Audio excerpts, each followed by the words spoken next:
¿Y los positrones de dónde salen? De la nada, como son antimateria, salen de la nada.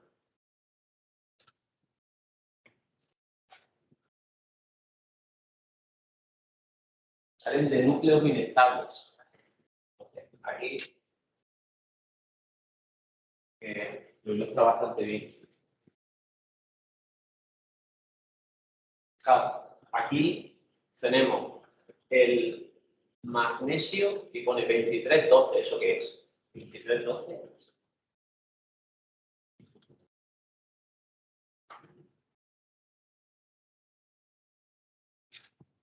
¿El 12 qué será?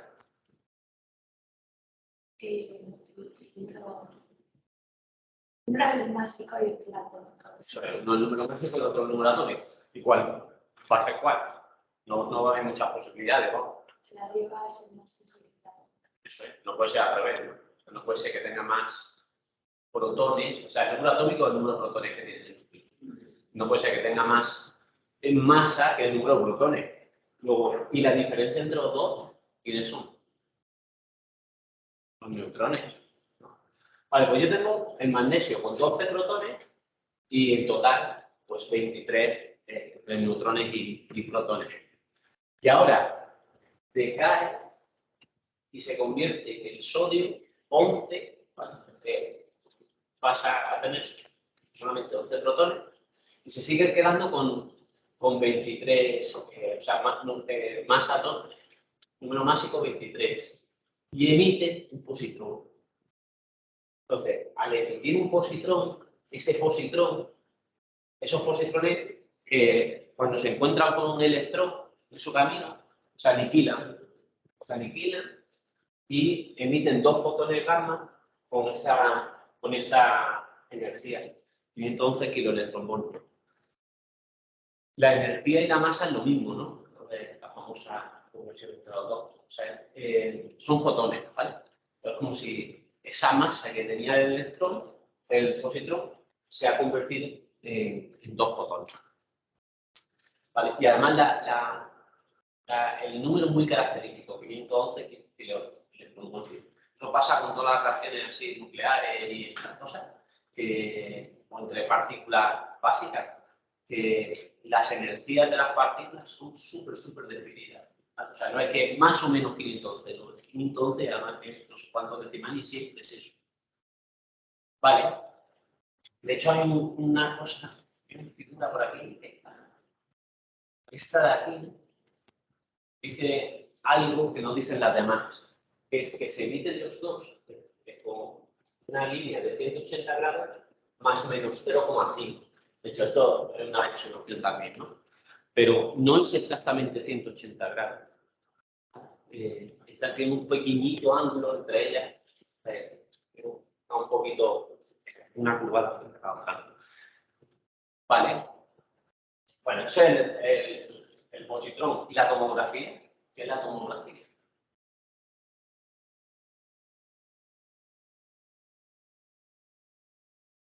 ¿A qué suena tomografía? Tomografía es imágenes, ¿no? Y gráficos. ¿Y tomo? Partes. Lo que hacemos es, si yo quiero, ¿vale? A ver si voy a hacer una escritura así bonita. Si yo quiero ver el interior de algo, ¿qué es lo que hago? Pues de alguna forma me invento algo, que algún tipo de radiación, algún tipo de cosa, que me permita ver el interior. Hago como secciones. De hecho, el microtomo suena un aparato que se llama el microtomo, ¿no? Pues el microtomo es, tú tienes una célula, la fija, o sea, al final tiene que mirar embebida en plastilina, en una resina, y ahora coge un cuchillo y el cuchillo corta láminas súper finas de esa célula. Se llama el microtomo. Entonces, tomografía es, yo quiero hacer esas capas y de alguna forma me tengo que inventar algo para ver el interior. Bueno, pues ya está. Tomografía de emisión de positrones, muy bien. ¿Y para qué me vale? ¿O cómo lo uso? Ya tengo material inestable, átomos que son inestables, emiten positrones, los positrones se aniquilan y emiten 2 fotones gamma. ¿Ya qué hago con eso? ¿Para qué me puedo dar?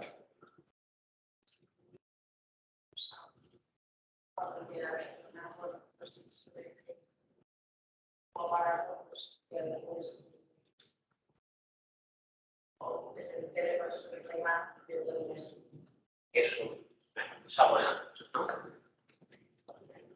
Yo puedo coger, para, por ejemplo, puedo poner aquí P, estándar.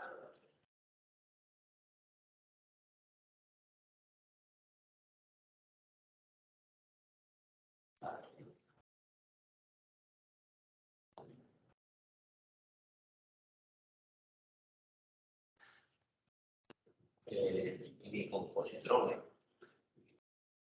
Ahora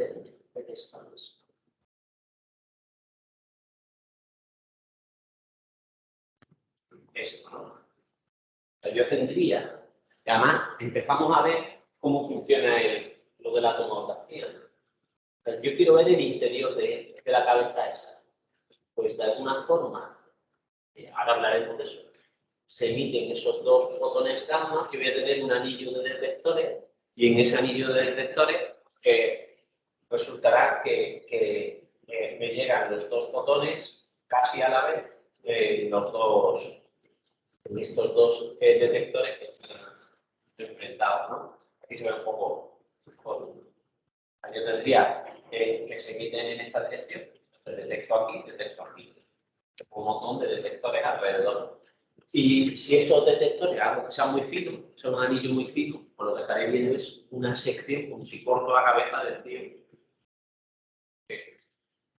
Ahora, ¿y cómo consigo que emita posiciones en la cabeza del tío?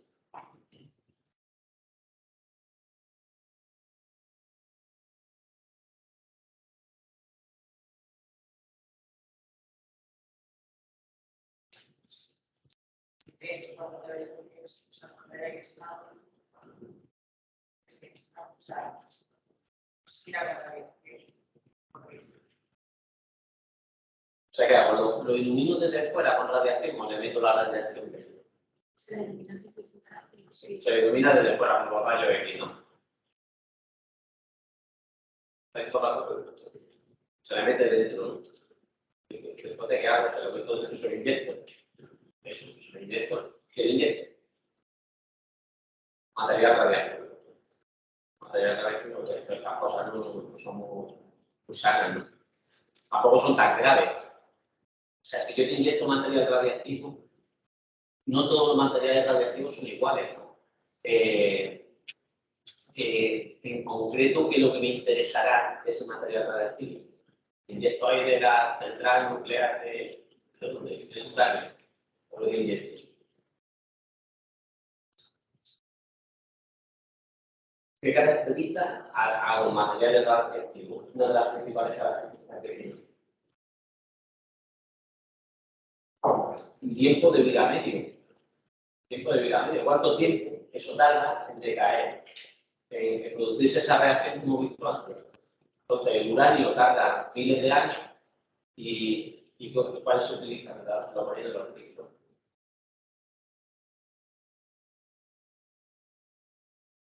El flúor 18 y el oxígeno 15. Pues utilizo el flúor 18 y el oxígeno 15. Y claro, si eso tarda poco, tarda minutos, ¿no? Del orden de minutos. Si eso tarda poco en decaer, la fuente de material radiactivo la tengo que tener cerca. O sea que cuando te haga un PET en algún sitio relativamente cerca, está la fábrica de ese material radiactivo. Tengo el flúor normal, lo bombardeo de forma que pase a ser radiactivo y luego eso decae en cuestión de minutos. Vale. Bueno, pues ya vamos teniendo piececitas, ¿no? Venga, esto va de tomografía y emisión de positrones. ¿Qué más? De lo que habéis leído, ¿qué más podemos comentar así al principio?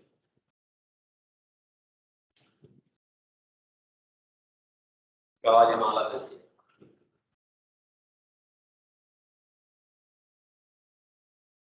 La cámara. Pero la cámara. Aquí. Mirad la cámara. Se pone dos dibujitos de cámara, ¿no? A ver, por favor.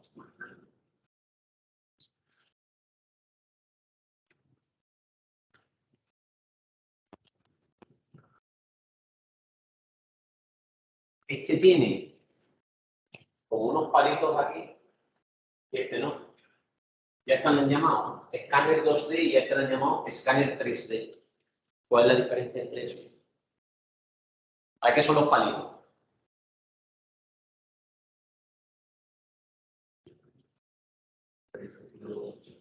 ¿El qué? Habla más, ¿no? Para evitar que vayan a los detectores. Pero si no llegan a los detectores no pillo nada.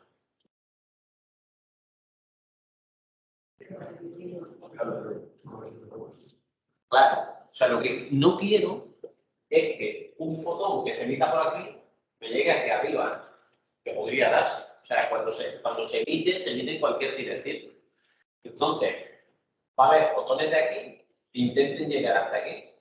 Pero claro, eso yo no lo quiero. Yo lo que quiero, como quiero hacer rebanadas, pues como quiero hacer rebanadas, lo que voy a hacer va a ser colocar unas planchas de plomo o de lo que sea, de forma que solamente los fotones que se hayan emitido de esta dirección sean los que coincidan en los dos detectores al mismo tiempo.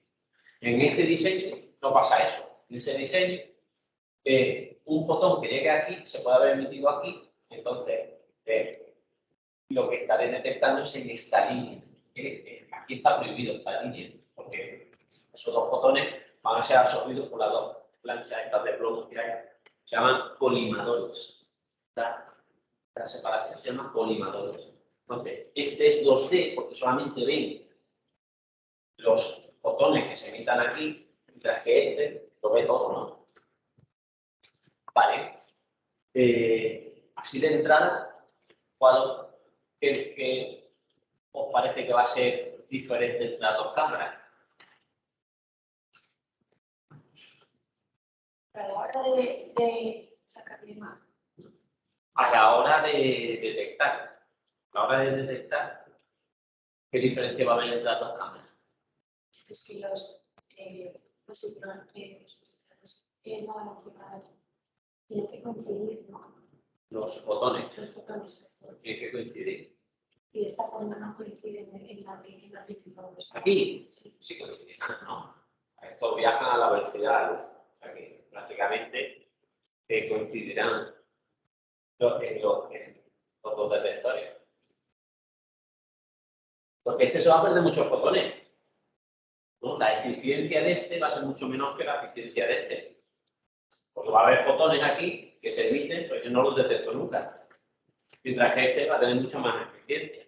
Y más eficiencia significa eso. O sea, es como si al tío le inyecta una cosa que es radiactiva, eso como si mi fuente de radiación, pues aquí detecto mucho más de lo que emita, o sea, como si era una bombilla, el tío ahora se ha convertido en una bombilla, pues detecto mucho más fotones de esa bombilla que en este me los pierdo mucho. ¿Y este es perfecto? No, va a haber fotones que se escapen. De hecho, aquí salía bastante difícil. Va a haber muchos fotones, por ejemplo en este, o va a haber muchos fotones que se escapen de los detectores.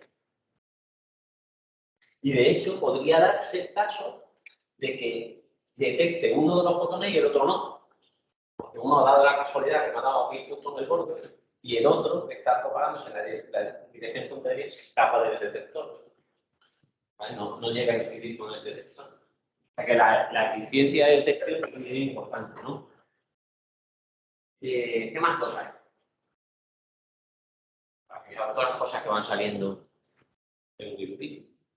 Solamente dos nombres. Vale.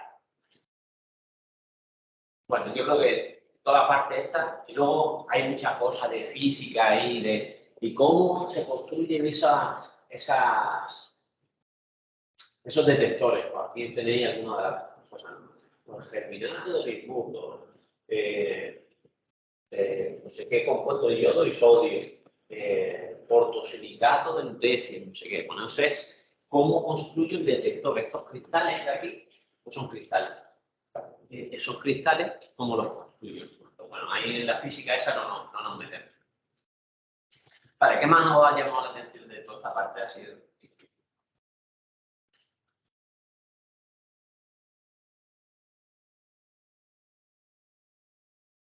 Vale. ¿Qué tal este dibujo?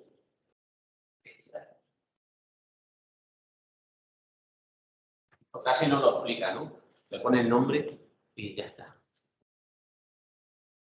¿Cómo se llama?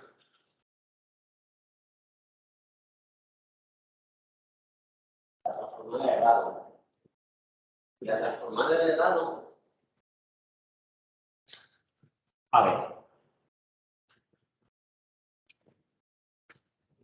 ¿Lo habéis mirado a ver qué significa? Lo pone en la ecuación, pero bueno, no queda muy claro. ¿Habéis mirado qué significa la transformada de Rado? Conocéis la transformada de Fourier, ¿no?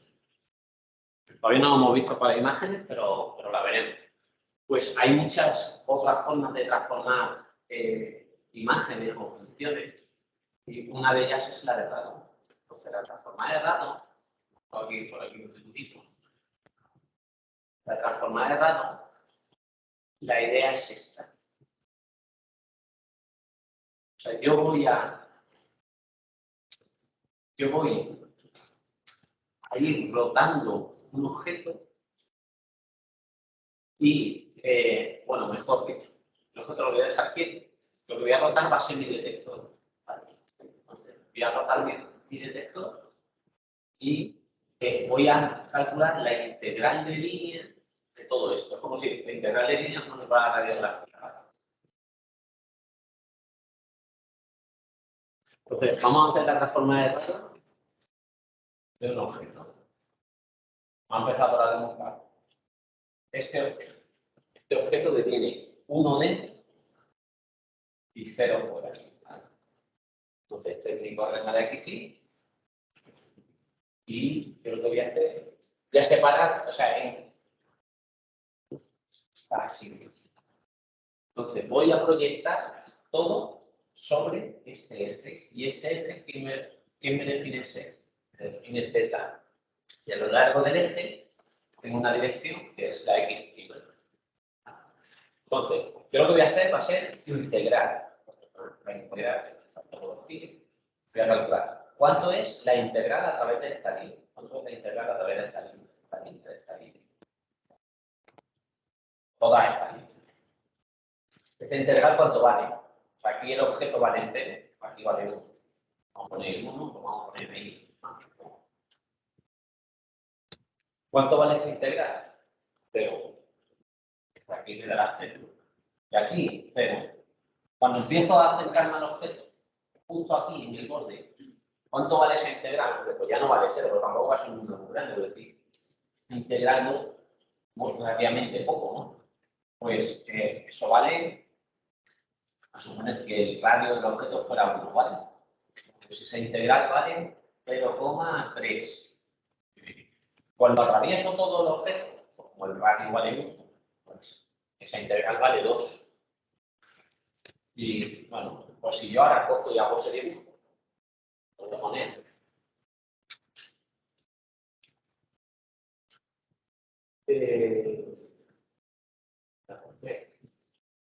no sé qué color.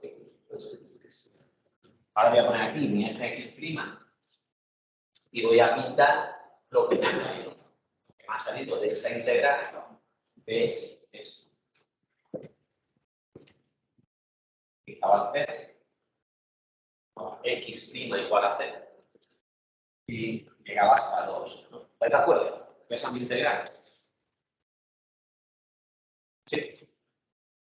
Vale. Vale, esa es mi integral. Y esa es mi integral cuando, vamos a hacerlo otra vez por ahí. Esa es mi integral cuando mi ángulo es 45 grados.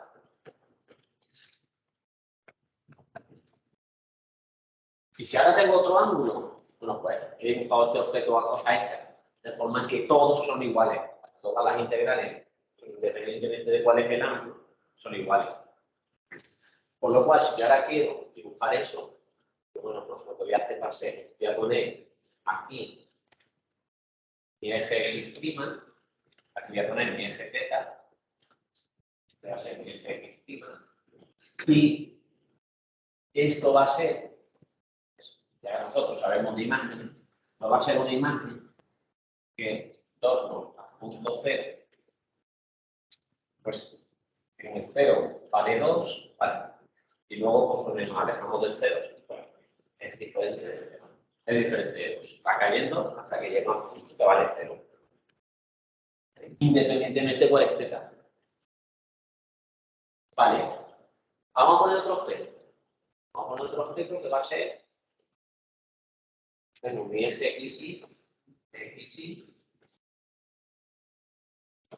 pero ahora mi objeto va a estar aquí. Vale. Pues cuando yo integre con mi eje θ sea 0, ¿en 0 va a pasar? Pues en 0 lo que va a pasar, voy a ir pintando poco a poco la transformada de grado. Pues que voy a tener aquí la transformada de grado. Tengo aquí un vector de eje θ y aquí un vector de eje Y'. Pues si el 0 está aquí, y es este 0, en mi origen de mi eje Y', esta integral va a estar aquí. Este es el tramo que es diferente de 0. ¿Vale? Ahora cojo y pongo otra línea. Bueno, pues ahora voy a poner otra línea. Voy a poner esta. Y voy a pasar por el origen. Poner esta. ¿Qué es lo que pasa? Pues que ahora esa proyección en el nuevo eje Y' está un poquito más cerca del origen que la otra, que la que estaba a 0 grados. Cuando está a 10 grados está un poquito más cerca del origen, ¿no? Luego, cuando estoy a 10 grados,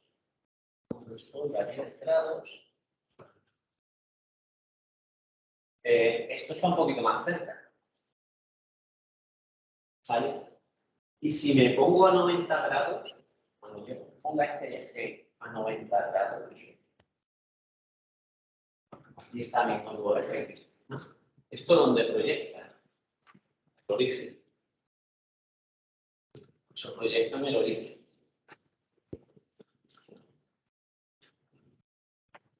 Bueno, y al final, y si sigo girando, eso está a 90 grados. A 90 grados.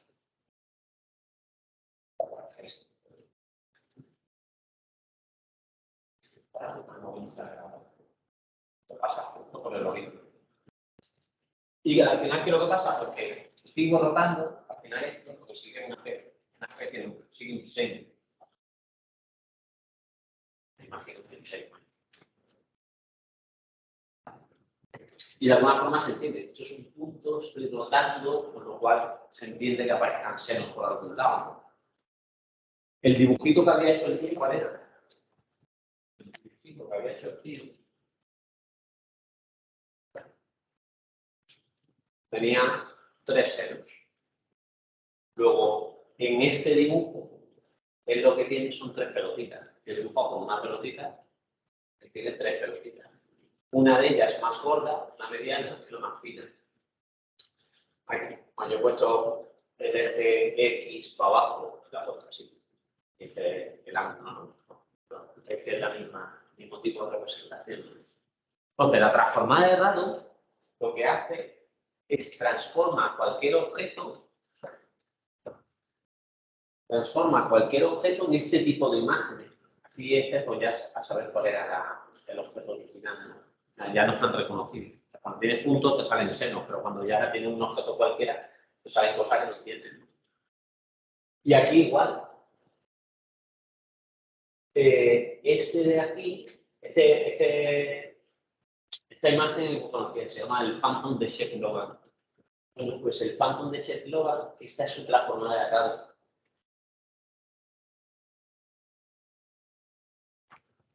¿Y por qué sale la transformada de Rado? Pues porque de alguna forma parece que eso que estábamos haciendo, sí, lo tengo aquí, eso que estábamos haciendo de colocar una serie de detectores alrededor de la cabeza de este hombre, pues parece que de alguna forma se asemeja. De hecho, se puede encontrar por la equivalencia entre este modelo físico y hacer esas transformadas de radio del objeto que hay que ir. O sea, que lo que detectamos realmente es la transformada de radio de ese objeto. No se detecta la radiografía del objeto, sino la transformada de radio de ese objeto. Son modelos. Los detectores no, los detectores están quietos, pero es equivalente dejar un detector quieto, estar todo el rato mirando todos los detectores, que tener un detector que está girando, ¿no? Y la equivalencia con la transformada con la integral de línea, antes estábamos integrando. ¿Por qué es equivalente esto? Porque yo detecto aquí dos fotones y al rato otros dos, y al rato otros dos, al rato otros dos, que es lo que estoy haciendo, sumando a lo largo de esa línea. ¿Cuántos objetos, cuántas veces he visto dos fotones en esa línea? Eso es lo mismo que sumar y sumar es lo mismo que integrar. De hecho, hay algunos dibujitos que están, he buscado algún vídeo ahí de la transforma de raro, que me gustan mucho los vídeos. Bueno, me parece que está muy bien muchas cosas. Mira, por ejemplo, este está bien. O sea, la transformada de raro de un objeto ahí, no sé lo que están haciendo. Es ir girando, cuando vas girando, vas integrando. Y te queda esta. Y aquí había otro vídeo que parece que estaba muy bien. Esto. Está bien.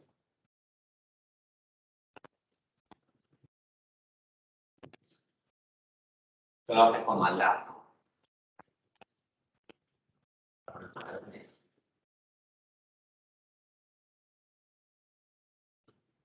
A ver, esto lo que está haciendo es el proceso contrario. Claro, yo mi detector detecta transformada de grado. También lo llaman sinograma, la transformada de grado. Pues yo detecto esa transformada de grado. Y ahora, ¿cómo sé cuál era el objeto que había? Pues muy fácil.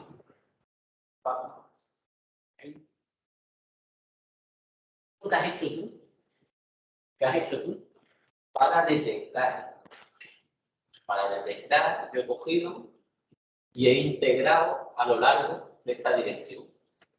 Bueno, pues lo que tienes que hacer, y aquí te da 2. Bueno, pues lo que tienes que hacer es, además ya sabemos que todo se puede plantear en el continuo y todo se puede plantear en el discreto. Ahora me voy a pasar al discreto. Entonces, si me paso al discreto, yo tengo aquí mi objeto que no sé cuál es.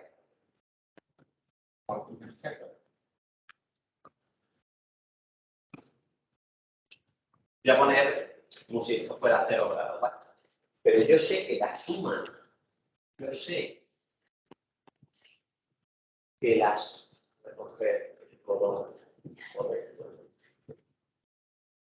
yo tengo aquí a 0 grados mi eje clima.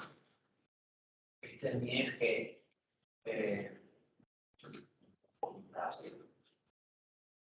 yo sé que esa suma da 2. Luego, a lo largo de esta línea, tengo que poner números que sumen 2. Y bueno, pues como no sé cuáles son, pero tengo 6 números, pues voy a poner un tercio en todos.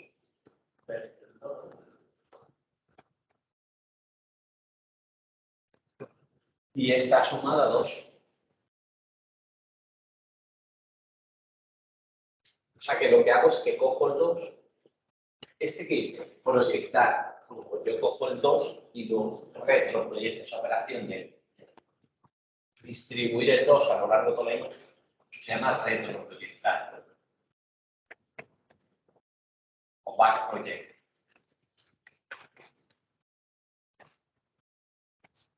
Lo que estamos haciendo es invertir el proceso que se hace en tu medida. ¿Os acordáis que decía el primer día que el modelo de formación de imagen es muy importante? ¿Cómo se ha formado tu imagen? Una vez que se ha formado sumando, pues tú para invertir el proceso tendrás que distribuir esa medida y lo que tú has medido al final tendrás que distribuirlo a lo largo de toda a lo largo de la imagen. Y yo no sé qué es valor. Porque no sé cuál de ellos. O sea, probablemente era posible que aquí hubiese un 2, ¿vale? O un 1, ¿no? Que era lo que pasaba en el otro objeto. Aquí había un 1 y sumaba 2, porque tenía un par de píxeles y entonces pues sumaba 2. Pero como yo no sé dónde estaba, bueno, pues todo el mundo igual. Claro, con este rayo solo, pues reconstruyo muy mal.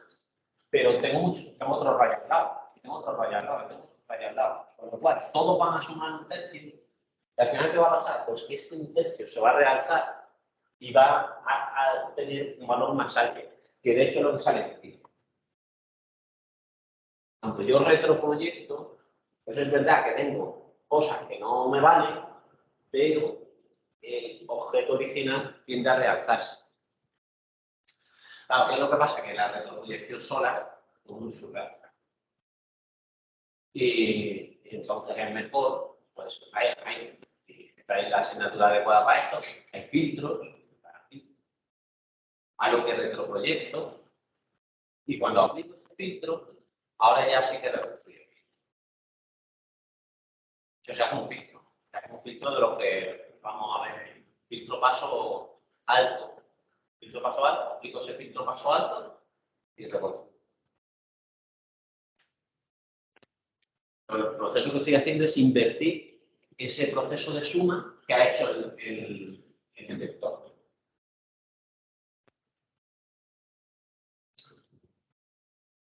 Bueno, pues salen más cosas de los dibujitos estos, ¿no?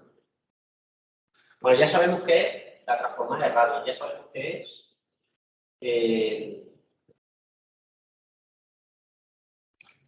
cómo se mide y qué estoy midiendo.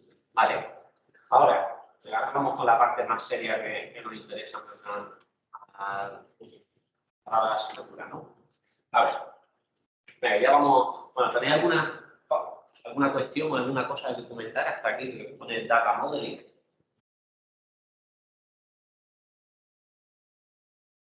¿No? Algo que no hayáis entendido, ¿no? Bueno, pues nos vamos al data modeling, la parte más interesante. Entonces, esto es saber dónde está. Ahora vamos al lío del procesado de imagen, ¿no? Vale.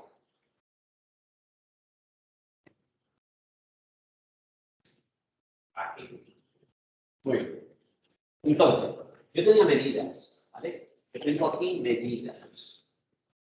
Tengo un objeto que estoy midiendo, que es el objeto F. Esto que estoy midiendo aquí, en negro, es mi objeto F. Y mi objeto F da unas medidas, la vamos a llamar I. Y yo lo que tengo es el pisilogramo. Y de hecho, aquí, en esta versión discreta, pues vemos cómo se forma I a partir de F.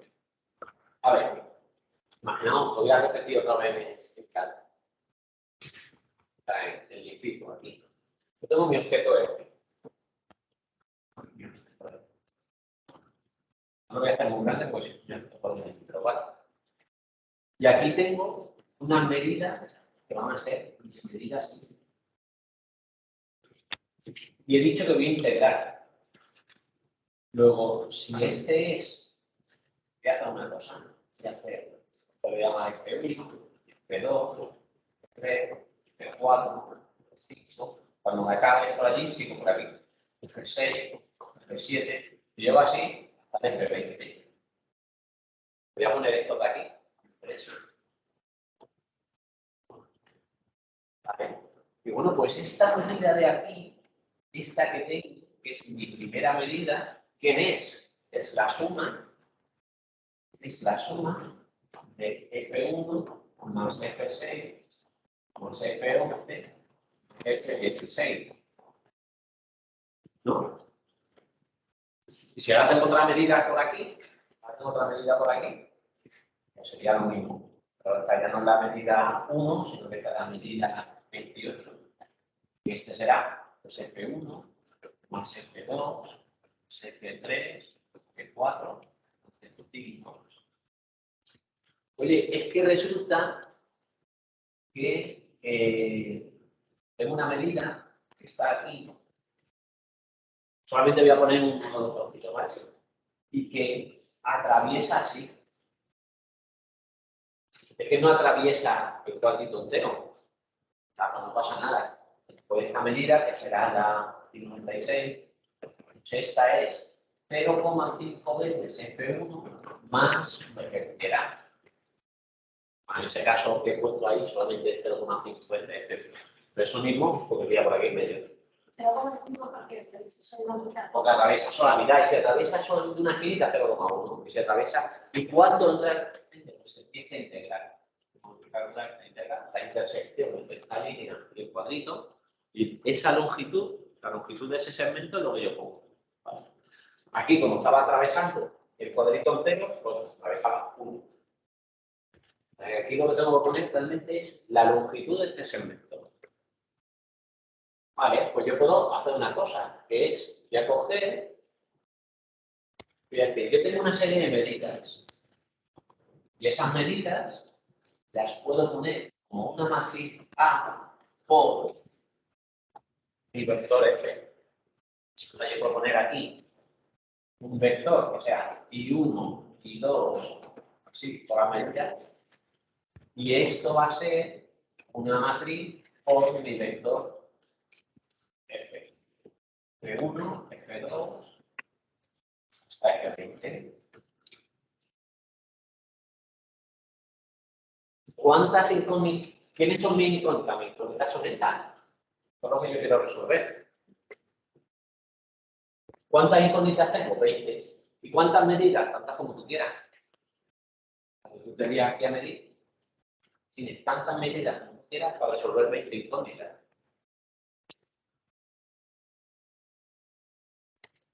Vale, pues ese es el modelo que nos han puesto aquí. Me voy al artículo. Sí, me voy al artículo.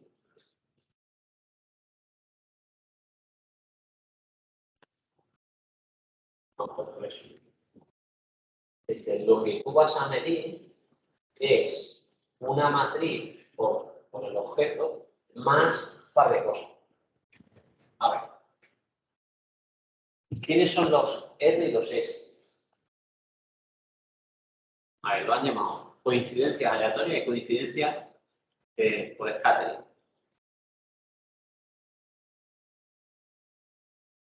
¿Qué son las coincidencias aleatorias?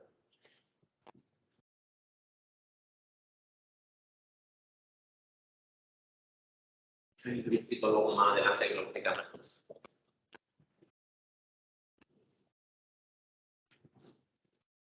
¿Qué son las coincidencias aleatorias?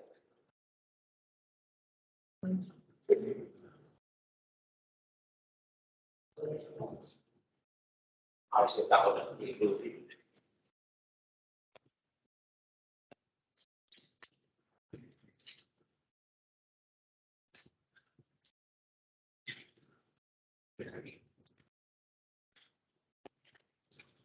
Imaginaos, claro, hemos hablado de un positrón, pero que hay muchos positrones, aquí todo emitiéndose a lo loco. Pues aquí se emite uno, que se detecta su fotón, se detecta aquí, y aquí se emite otro, que su fotón se detecta aquí. Entonces, ¿qué voy a pensar yo? Pues yo voy a pensar que el positrón realmente se emitió en este punto. Ha sido por casualidad. Por casualidad que estos dos se han emitido a la vez, han emitido en estas direcciones y yo lo detecto aquí. Bueno, pues esos son los random. Y los scatters son estos. Los scatters son, en realidad, se debería haber emitido.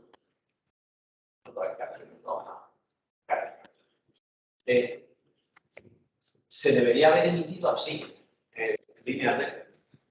Pero, ¿qué pasa si uno de los fotones interacciona con la materia y desvía su trayectoria?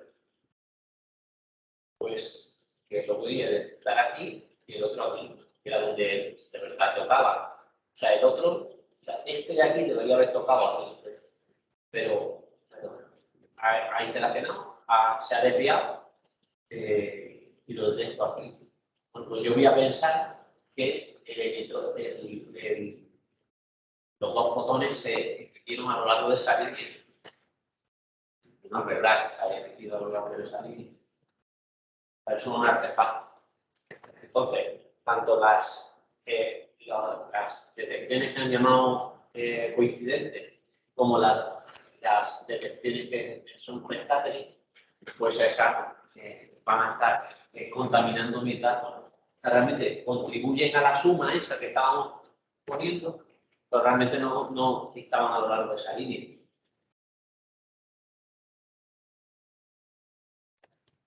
Vale, y hay más efectos, ¿no? ¿A este cómo lo han llamado? ¿A este scattering cómo lo han llamado en el artículo?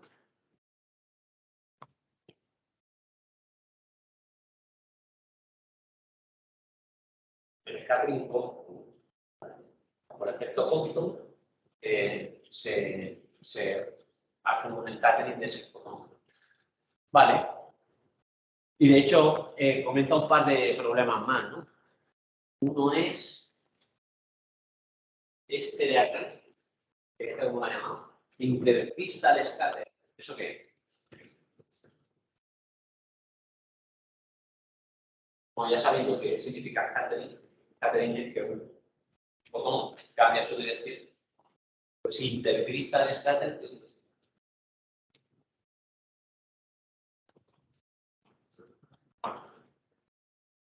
Porque este fotón llegó a este cristal, pero resulta que el cristal no lo detecta, interacciona con alguno de los átomos del cristal, cambia de dirección y el que lo detecta es el cristal de al lado. Por lo cual, yo voy a pensar que se emitió a lo largo de esa línea, pues en realidad se emitió a lo largo de esa línea. Y este de aquí, pues este de aquí es que se ha emitido a lo largo de esta línea, de la sólida. Lo que pasa que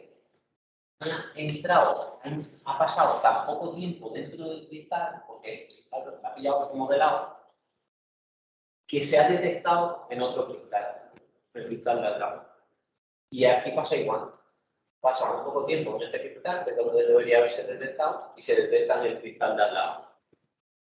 Por lo cual, yo lo que voy a pensar es que se emitió a lo largo de esta línea, la punteada.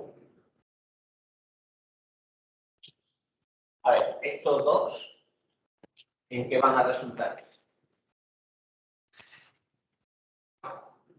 Con un desmoronamiento, ¿no? O sea, más o menos, tiene un error, pero el error no demasiado grande. Estos dos sí que son errores enormes.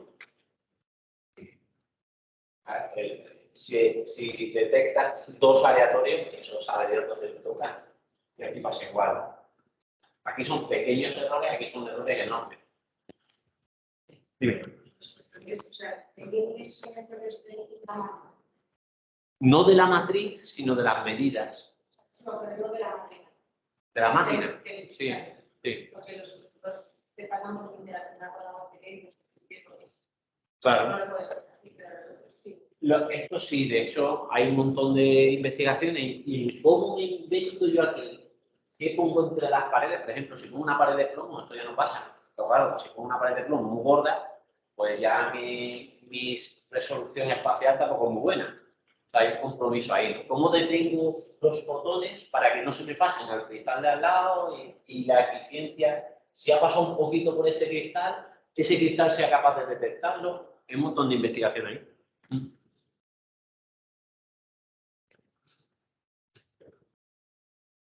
Vale. Bueno, pues entonces, estamos con nuestro modelo de formación de imagen. Estamos por aquí. Vale. Bueno, pues ahora entendemos esto, ¿no? Claro. Esa matriz, pues le han puesto nombre a las cosas. Voy a utilizar yo la misma notación que ellos.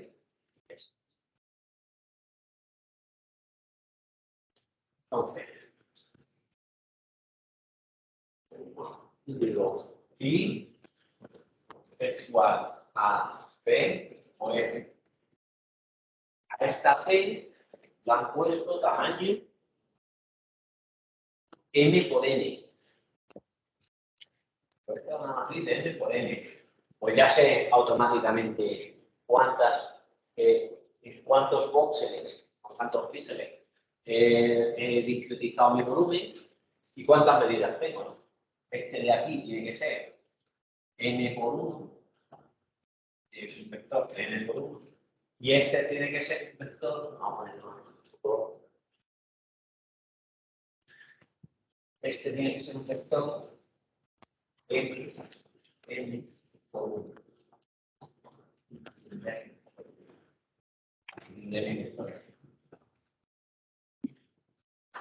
Aquí no voy a reservar, o sea, voy a reservar las barritas de arriba para los valores en medio, porque en este contexto es importante tener los valores en medio. Entonces, normalmente lo utilizo para vectores, pero aquí me lo voy a reservar para decir que son valores medios. ¿Alguna pregunta hasta aquí? ¿No? Venga, pues vamos para hacer un descanso. Bueno, vamos a hacer otro de voy a tener mis detectores.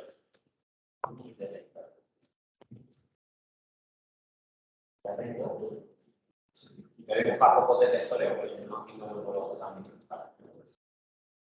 Vale, y aquí tengo mi objeto que me conociendo. Voy a poner también chiquitito. Y ahora ya enumerar mis detectores. Este va a ser el detector 1, 2, 3, 4, 5, 6, 7, 8. Vale. Yo voy a tener muchas medidas. Voy a tener la medida. En principio podría tenerlas todas, ¿vale? Pero hay medidas que no tienen sentido. Voy a poner las que tengan sentido. La 1,3, la 1,4, la 1,5, la 1,6, 1,7. Y 1,5, 1,6 y 1,7. Ahora voy a buscar con otro color para que no se distraiga mucho, pero ahora tendría, por ejemplo, la 2,8, la 2,7, así. Y 2,8 y 2,7. Y ahí mi vector de medida. Entonces, todo esto empiezan a cero. ¿Vale? Empiezan todos a cero. Cada vez que yo detecte algo, empiezo a mirar. Cada vez que yo detecte algo, detecto, por ejemplo, en la 1,3. La 1,3 ahora pasa a valer 1. ¿Vale? Detecto otra vez la 1,3, pasa a valer 2. Detecto ahora en la 2,7, pues la 2,7 pasará a valer 1 y así. ¿Vale? Entonces, al final, conceptualmente es el mismo modelo que este. Lo mismo que estamos poniendo aquí. ¿Vale? Ahora, de hecho, esta introducción nos va a venir muy bien para lo que vamos a decir lo siguiente. A este modelo le faltan dos cosas. Uno es el fluido. Aquí lo han descompuesto en dos componentes. O sea, en general, todo esto lo llaman fluido. El fluido. Y o sea, que lo que tú mides es algo que está relacionado con el objeto que realmente hay en medio, más fluido. Y lo han descompuesto en dos componentes porque luego van a intentar estimar cada una de ellas por separado.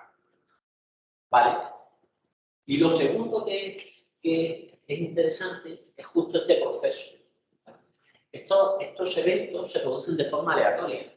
O sea, están ahí, tan tranquilo el material este, y de repente un átomo se le ocurre decaer y emite dos fotones. Y al rato se le ocurre a otro, y al rato se le ocurre a otro. Con lo cual, estas detecciones son aleatorias. ¿Y qué dice? Si son aleatorias, o sea, yo me pongo a observar esto durante un milisegundo. Pues durante un milisegundo este ha llegado a 2 y este ha llegado a 1. Pero si espero al milisegundo siguiente, pues ahora este no llega a 2, sino que se queda en 0. Y este, pues a lo mejor es este el que llega a 2. ¿Vale? O sea que en intervalos regulares, esta suma es lo que yo detecto es aleatorio. Y si es aleatorio, tiene una distribución, ¿no? ¿Qué distribución tiene? Pues lo ponía en el artículo. Las distribuciones de las... ¿cómo lo has llamado? No quiero copiar la letra. Eso no lo pongo en mí. Bueno,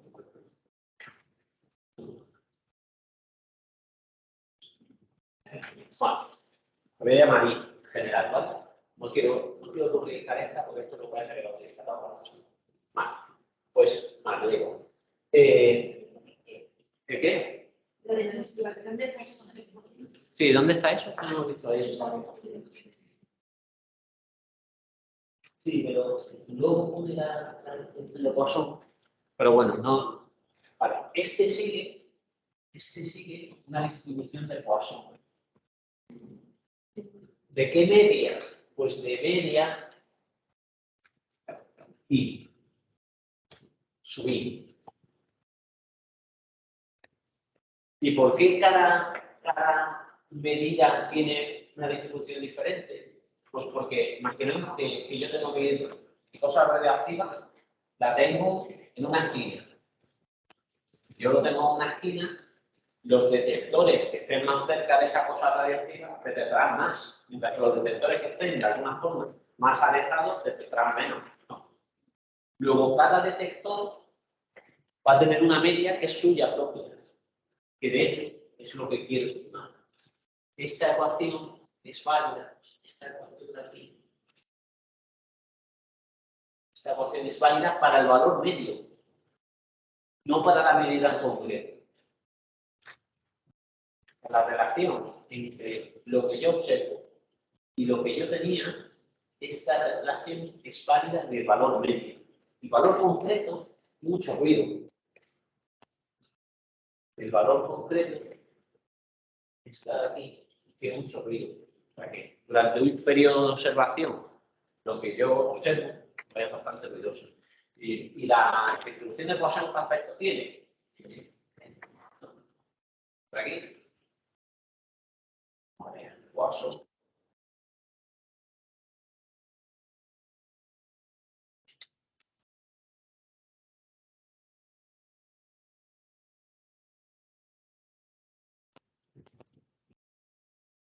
Y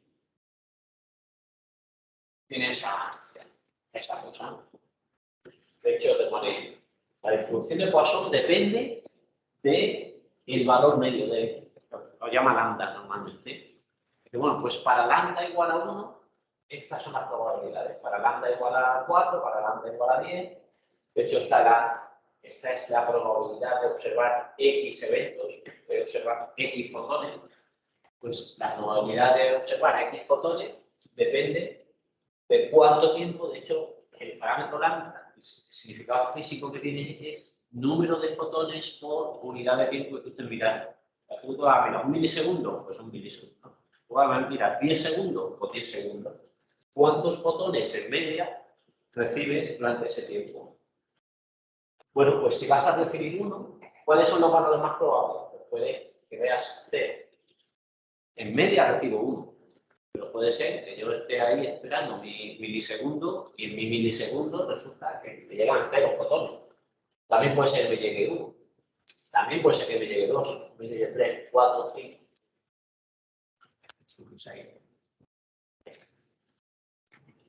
También puede ser que me llegue 4, 5, que me lleguen 15, eso es rarísimo. Es rarísimo si tu lambda vale 1. Si tu lambda vale 4, que te lleguen 15 es raro, pero que te lleguen 0 también es raro. ¿Qué es lo normal? Pues lo normal es que te lleguen 3 o 4. 2 no es raro, 5 tampoco es raro, 6 tampoco es raro. 15 es rarísimo, 20 es rarísimo. Si tu lambda es 10, pues lo normal es que te lleguen alrededor de 10, 0 es muy raro, 20 es muy raro. Y la probabilidad, pues es esta. Y ahora, vosotros que sois inteligentes, ¿cómo cambio yo la lambda? ¿Qué hago yo para recibir más o menos fotones?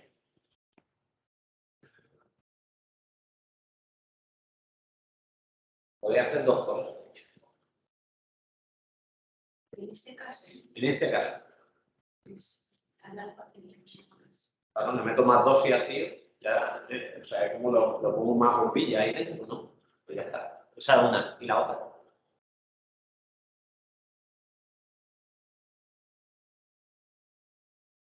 En vez de mirar un milisegundo, mira dos. Pero que da el doble de fotones. Con millas todo, porque como tenemos un tiempo de decaimiento, pues al principio recibo más, luego recibo menos, pero vamos. Vale, entonces, los números que yo veo aquí, los números que yo veo en estos, realmente son aleatorios. Y esta relación es válida en media. Esta de aquí es válida en media. Por eso hemos dejado ahí la barra. La barra, esa, y barra es la lambda de la Poisson. ¿Cuál es la media de una Poisson con parámetro lambda? Lambda. O sea, si la media, o sea, si tú tienes una Poisson de parámetro 10, la media es 10. Y la varianza también 10. La Poisson tiene varianza y media iguales. Vale. De hecho, hay una frase. Dice, esto es verdad siempre que haya muchos núcleos radiactivos. Si no hay muchos núcleos radiactivos, esta relación ya no se cumple. Vale, ¿qué más? Cuando te pongo una dosis muy bajita. Te pongo una dosis tan baja que ya eso no se llega a cumplir. Vale, ¿qué más? Quedaría por tanto paso. Vale.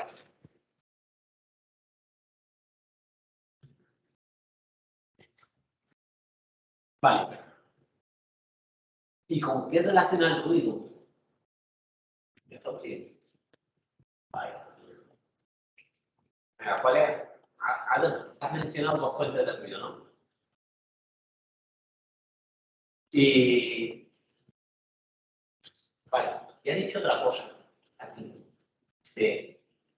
La independencia de detección no se cumple en P, porque está limitado por el ritmo al que puede encontrar. Y menciona aquí los tiempos muertos, factor de calibración. Bien, ¿qué está diciendo ahí?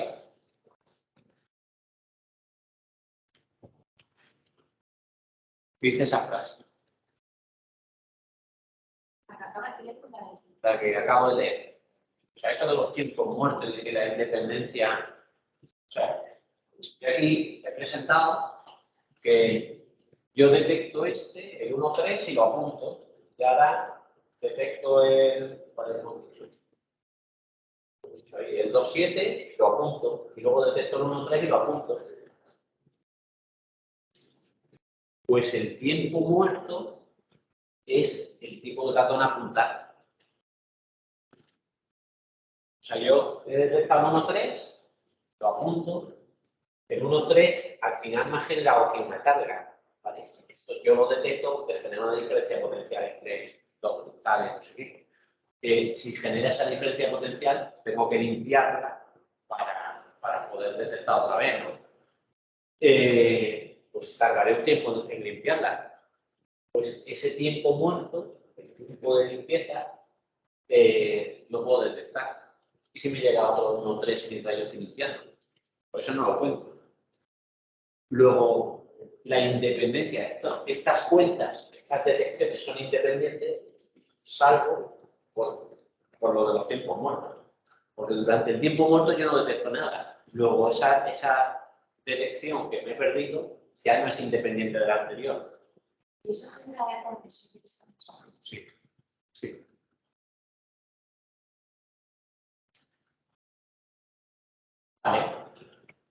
Bueno, vamos a seguir. A ver, bueno, ¿tenéis dudas hasta ahora o cosas que hayáis visto de todos? Todavía vamos por el punto 2.2, o sea, no vamos a ver el artículo entero. Venga, cuéntame. Es muy complicado esta detectiva. Bueno, al final sí, es así, Porque ¿no? tiene muchas utilidades. 30 medidas, son muchas. Siempre ponemos números chiquitines porque solo lo manejamos. O sea, que son millones. Vale, venga. ¿Y ahora qué hace aquí? Pues ahora lo que hace es, vale, yo he dicho que hay una relación entre el objeto que estoy midiendo y lo que yo detecto. Bueno, pues esa relación la voy a descomponer en diferentes factores. Voy a tener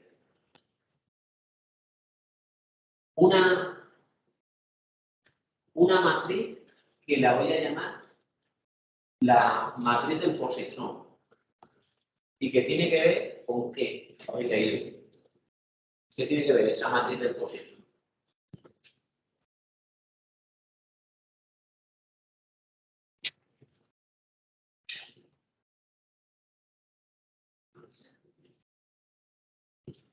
Con el tiempo que viaja un positrón sin encontrarse con nadie. Imaginemos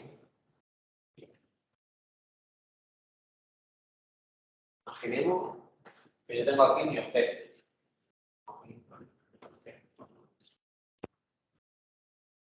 Y ahora tengo aquí un positrón. Tengo aquí un positrón que se emite, ¿vale? Se emite en cualquier dirección. Pero ahora resulta que el positrón se da un paseo hasta este punto antes de encontrarse con un electrón. Y en este punto se encuentra un electrón y emite estos dos fotones. Yo lo que voy a detectar son estos dos. Pero es que el positrón ha viajado todo eso. Bueno, pues esto me va a dar un emborronamiento también. ¿Qué es lo que va a hacer? Pues que, aquí lo he exagerado mucho, ¿vale?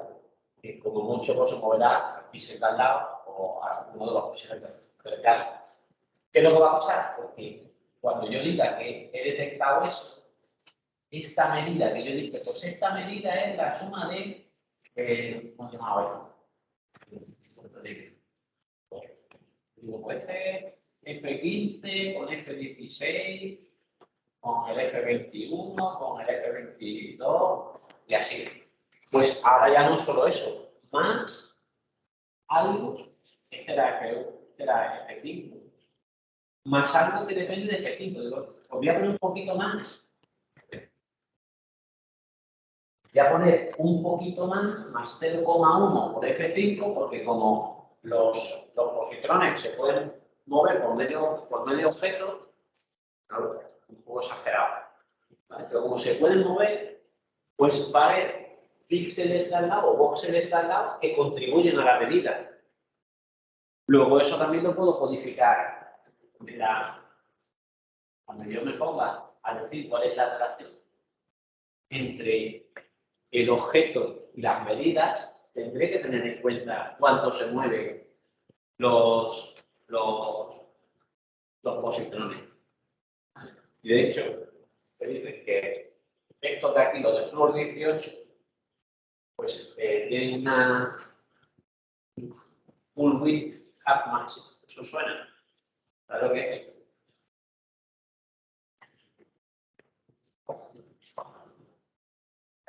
Tenéis que saber, ¿no? Como ingeniero. Full width half maximum. Eso es una cosa que tiene pinta de lobo. Así.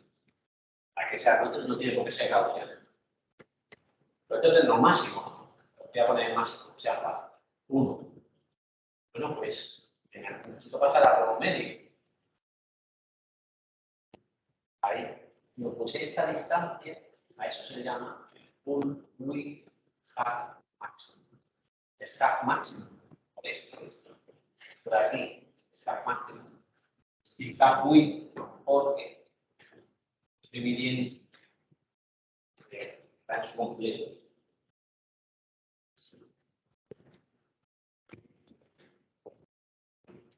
Y una medida pues, de dispersión. Bueno, pues los isótopos, realmente yo lo he contado con el positrón, pero también es que el isótopo también se puede mover. Y el flúor 18 pues, es del orden de 0,1 y el del oxígeno 15 es del orden de 0,5. ¿Ves que tiene sentido que lo que viaja en positrón sea diferente para estos dos? O sea, los positrones que emite el flúor 18 se moverán más o menos que los que emite el oxígeno 15. Hay que tener criterio de ingeniería. ¿Puede ser distinto o no? No, un positrón es un positrón, siempre. Con lo cual, eso tiene que ser igual. Los que se pueden comportar distintos son los isótopos. O sea, hay isótopos que no se mueven mucho, que el ejercicio biológico puede no sacar con él. Pero el oxígeno, o sea, muchas cosas con oxígeno, que el oxígeno se mueve. Vale. Bueno, pues esa es la primera matriz. Y la segunda matriz, la geometría. La geometría, que es cuál es la probabilidad de que algo que se ha emitido en el voxel J llegue al par de detectores I. Es decir, esto de aquí. ¿Cuál es esta probabilidad? Yo he hecho todo el rato dibujitos en... No, vamos a repetir dibujos. Yo he hecho todo el rato dibujos en 2D, porque es lo que se hace. Pero ahora voy a hacer 3D.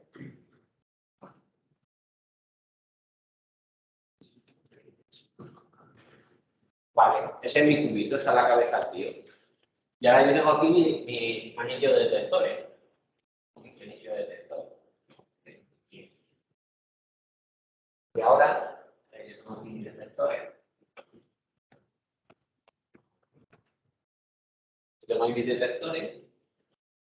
Y digo, ¿cuál es la probabilidad? A ver, no toco la probabilidad. ¿Cuál es la probabilidad de que cualquier cosa que se emita en este cubito de aquí se detecte en estos detectores de aquí? En este y este. Lo podría hacer para cualquier otra pareja. Lo voy a elegir para esa pareja. Pues, de hecho, menciona una cosa ahí que es muy interesante. Claro, ¿cuál es esa probabilidad? Pues la probabilidad, este detector tendrá una superficie, ¿no? Tiene aquí una superficie. Aquí otra. Entonces, ¿cuál es la probabilidad de que cualquier pareja, cualquier pareja de fotones que se emita aquí, uno llegue aquí y el otro llegue aquí? Porque podría ser que aquí se emiten otros dos fotones, uno llega aquí, pero el otro se escapa. Y puede haber otro que uno se escapa y el otro también se escapa. Entonces, ¿cuál es la probabilidad de que algo que se emita dentro de este cubito me llegue a mis detectores? Pero siempre tiene que llegar al detector que le corresponde. No puede llegar a... No, lo he hecho con este, pero luego podría hacerlo con este, luego con este, luego con este. Vale. O sea, lo tengo que hacer con todos, de hecho. Vale. Y menciona una palabra que también lo conocéis.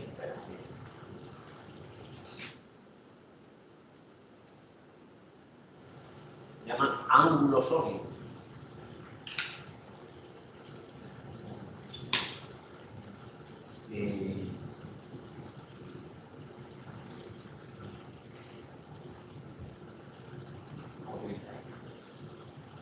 El ángulo sólido es, si yo pienso en la superficie del detector, ¿con qué ángulo veo esa superficie del detector? De hecho, ahora tendré dos detectores, tendré uno aquí y de hecho este me sirve. Yo tengo esta pareja de detectores. ¿Cuál es la probabilidad de que un fotón que se emita aquí, lo detecte aquí y aquí abajo? O sea, porque como se despropagan en direcciones opuestas, pues podría calcularla. ¿Y cuál es la probabilidad total? La probabilidad total es que se va a emitir en cualquier dirección. Entonces, esto es cualquier dirección hay probabilidad 1 y que se emita en esta dirección, pues la que me diga el ángulo sólido. El ángulo sólido ha aparecido más veces, ¿no? En algunas otras asignaturas. ¿No ha salido nunca el ángulo sólido? Nunca. Vale.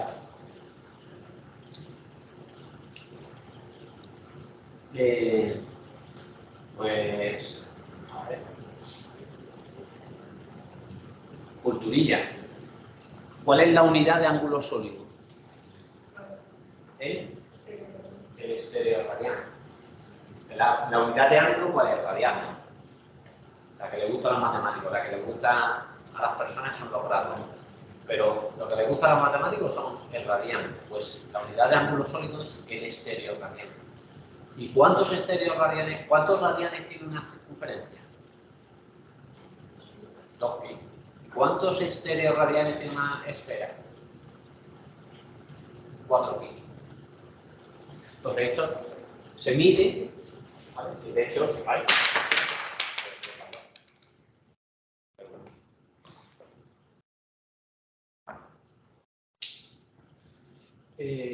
Se mide, fijaos las unidades que hacemos aquí, SR. No sé si se verá aquí más grande. Ahí, SR. ¿Vale? Estéreo radiano. Y toda la esfera tiene 4pi estéreos radianes y lo que pille tu detector, con lo que la superficie del detector. Si tengo detectores muy chiquitillos, ¿cómo va a ser esa probabilidad? Muy chiquitilla. Y si tengo detectores muy gordos, muy grandes, pues muy grandes.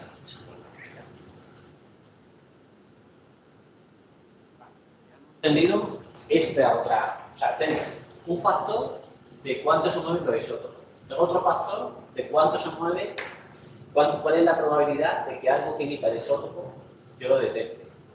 ¿Qué más factores hay? Aquí hay más factores.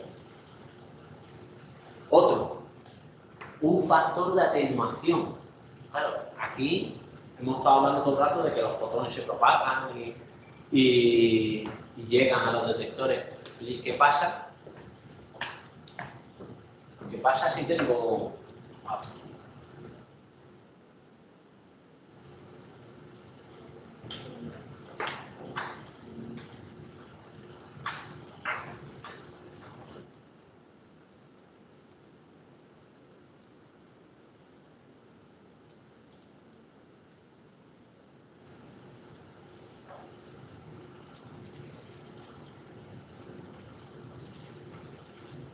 A ver dónde tengo aquí.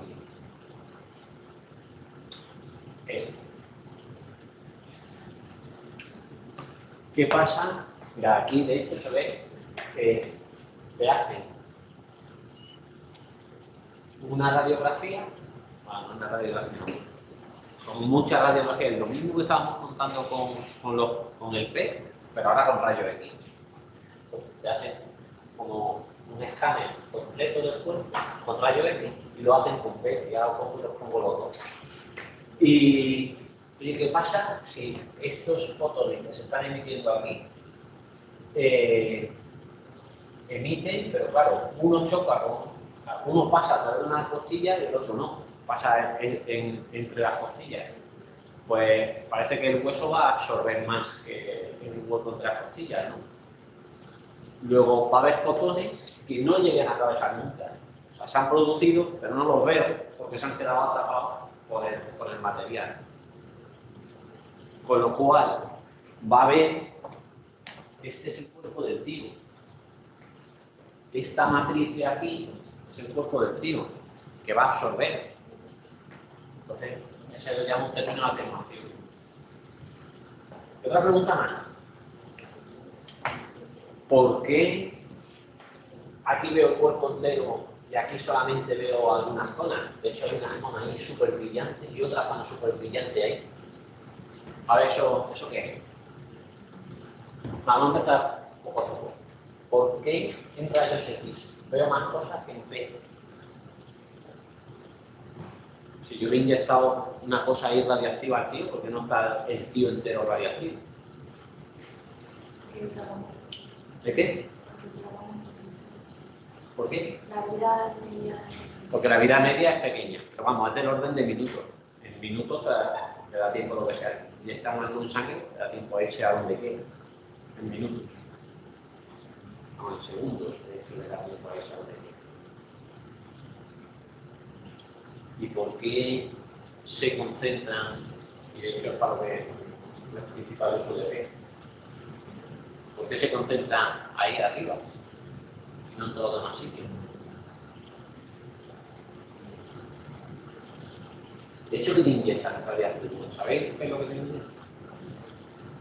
Glucosa. Te inyectan glucosa, que de alguna forma han marcado de forma radiactiva esa glucosa. ¿Y por qué se va la glucosa? O se va a los sitios que consumen glucosa, ¿no? ¿Y quiénes consumen glucosa? El cerebro. El cerebro consume un montón de glucosa. ¿Y quién más consume glucosa? Los tumores. Los tumores tienen un metabolismo muy alto. Luego, si tienes un tumor, pues también. ¿Y este de aquí quién es? No, este de aquí no está por aquí. Este de aquí quién es? La vejiga. ¿Por qué? Porque, claro, tu glucosa está en sangre, pasa por el riñón coge y saca cosas de la sangre. Y parte de lo que saca es la glucosa radiactiva. Entonces la vejiga normalmente se marca mucho. ¿Vale? Bueno, pues entonces, esta matriz es el tío.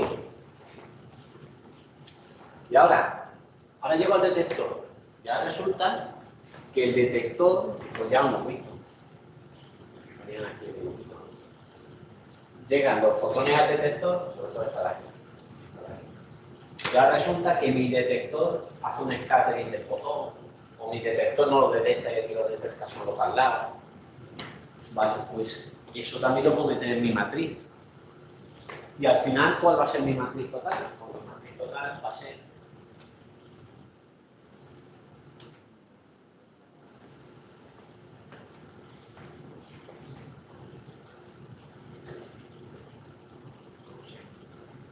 eso que relaciona el objeto con mis medidas, pues va a tener un montón de componentes. Va a tener una componente de cómo se destruyen los isótopos, otra componente de cuál es la probabilidad de que un detector detecte algo, más otra componente que es el cuerpo activo, más otra componente que es que los detectores no son perfectos y no siempre detectan ellos, sino que a veces le transmiten le pasan de alguna forma la detección al detector de al lado.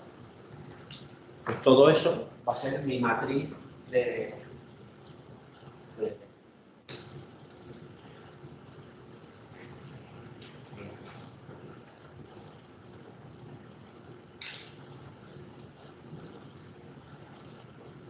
y luego aquí habla un poco de ¿y cómo se mide esos factores de R y de S? Pues también se puede. Hay formas de detectar cuáles son los randoms y cuáles son los single scattering. O sea, que detectas un fotón solo, pero se te ha perdido la pareja, no lo has detectado.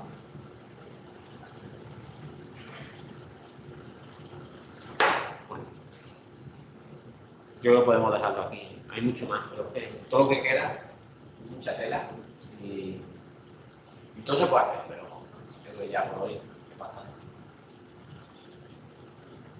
De lo que queda, ¿hay alguna cosa que sí que os gustaría comentar? De lo que habéis leído.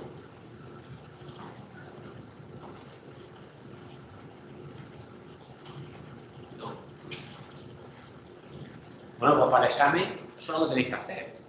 En el examen yo daré un artículo. El primer día es teoría.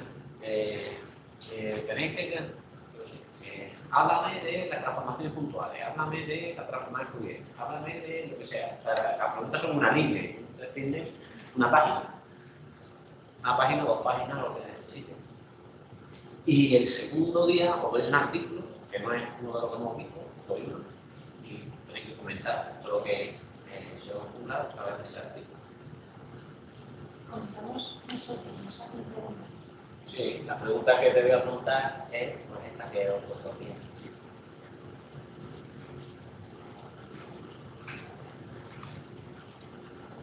Aquí he puesto por aquí. Que tenéis 4 preguntas.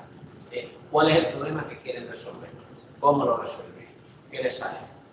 Y luego discute tú cómo se puede entender esto, esto para qué vale, esto qué fallo tiene. Estas son las 4 preguntas, ya sabéis las 4 preguntas.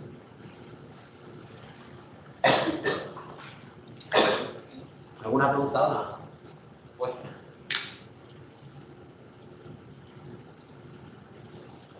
bueno, pues